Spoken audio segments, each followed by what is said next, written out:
Are you wondering if you're eligible for SSDI benefits in 2025?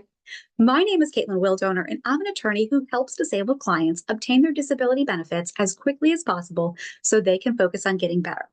In this video, I discuss the 2025 Social Security Disability Insurance, or SSDI, eligibility requirements.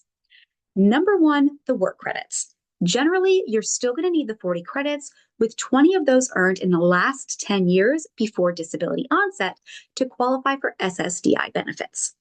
In 2025, you'll need to earn $1,810 per quarter to receive 1 credit, with a maximum of 4 credits available per year.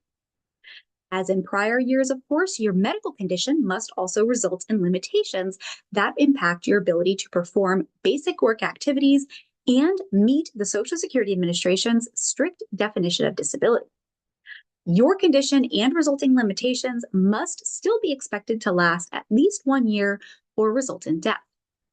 In 2025, if you're earning more than the substantial gainful activity limit of $1,620 per month for non-blind individuals and $2,700 per month for blind individuals, you cannot be considered disabled under the Social Security Administration's definition of disability. Also in 2025, the amount of earnings allowed per month before a month is considered a trial work period has been increased to $1,160 per month. The application process in 2025 remains the same. You can apply online, by phone, or in person at your local Social Security office.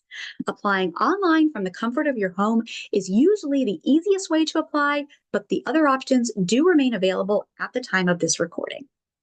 Thanks so much for watching. If you're disabled and unable to work, click the scheduling link below or give us a call directly for a free consultation where we discuss your case and see what I can do to help you.